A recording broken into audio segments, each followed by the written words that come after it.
जलते हुए दिखाई देते हैं, जिन्हें हम टूटता हुआ तारा कहते हैं। ये देख रहे हैं ना, ऐसे गिरता है यहाँ पे, रात में आप भी देखे होंगे टूटता हुआ तारा, ये उल्का रहता है, इसे शूटिंग स्टार के नाम से जाना जाता है। आप रात के समय इस तरह से शूटिंग स्टार टूटता हुआ तारा देखे होंगे। लोग कहते हैं इसको देख के मन्नत मांगिए ना तो कुछ पूरा हो जाता है। स्टूडेंट लाइफ में लड़का सब मन्नत कौन सी मांगता है सर, कि भगवान बड़ी दिन से पीछे पड़े होकर ये बेरी फंसा दीजिए। अरे लोल कहीं का ऐसा ऐसा मन्नत मांगता है सर। इस तार टूटल तारा थोड़ी है, ये तो क्षुद्र ग्रह है जो घर्षण से क्या हो रहा है, गिर रहा है।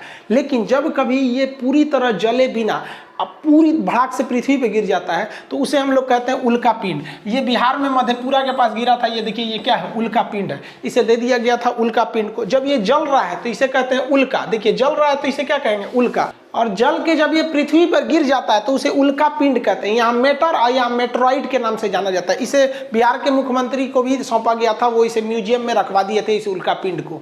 वर्तमान समय में जिस पृथ्वी पर हम रह रहे हैं उस पर कभी डायनासोरों का राज था। अगर वो नहीं मरते तो हमारे जीने के लायक पृथ्वी नहीं होती। तो आज पृथ्वी हमारे जीने के लायक है इसी उल्का पिंड के कारण है। इसका नाम था इजिप्टा। ये बहुत ही दूर से आ रहा था। ये इजिप्टा मंगल और बृहस्पति की कक्षा में था और आपस में टकराने से इसका डायरेक्शन बदला, मंगल खींच के आगे चला गया और ये सीधे आके गिरा था पृथ्वी के ऊपर। आप यहाँ देखेंगे तो ये उल्का पिंड आ रहा है, यहाँ पे गिरेगा तो इसके कई टुकड़े इधर हवा में बिखरेंगे और पूरे पृथ्वी पर ये भूचाल ला के रख देगा ये उल्का पिंड। ऐसी ही घटना हुई थी जब डायनासोर खत्म हुए थे, ये हवा में पूरा फैल गया था। ये आज से लगभग 6 करोड़ साल पहले ये इजिप्टा नामक इतना बड़ा उल्का पिंड गिरा और इसने पूरे पृथ्वी का स्वरूप ही बदल दिया। ये वर्तमान मैक्सिको के पास गिरा था। जो मैक्सिको जो देख रहे हैं यहाँ पर, ये मैक्सिको की खाड़ी के पास वर्तमान समय में गिरा था और पूरी तरह से तबाही ला दिया था। यह जैसे ये पृथ्वी पर गिरा इतना बड़ा था कि ये जल के खत्म ही नहीं हुआ।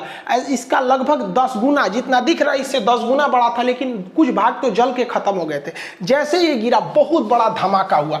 इतना बड़ा धमाका था कि यह धमाका लगभग 20 हाइड्रोजन बम के बराबर था। सोचिए, एटम बम नहीं, हाइड्रोजन बम के बराबर यह धमाका था। और इस धमाके के कारण पृथ्वी का जो ऊपरी परत था वो विस्फोट करके उड़ गया। अब आप बताइए, कोई बिल्डिंग उड़ती है तो उसके तो ईंट पत्थर पूरे स्टोन भी बिखर जाते हैं और इसके पत्थर वगैरह हवा में उड़ गए। और जब ये हवा में उड़े तो जब वापस आए तो वो इतनी स्पीड में आए, उसका टेम्परेचर इतना ज्यादा हो गया था कि जो उड़ने वाले डायनासोर थे उनको तो वो हवा में ही मार दिया। और यहाँ का टेम्परेचर हो गया 200 डिग्री सेल्सियस। और इस एरिया के जितने डायनासोर थे, यहाँ के एरिया के, वो सारे डायनासोर मारे गए। लेकिन ये तबाही का केवल एक ट्रेलर था, असली तबाही तो इसके बाद शुरू हुई।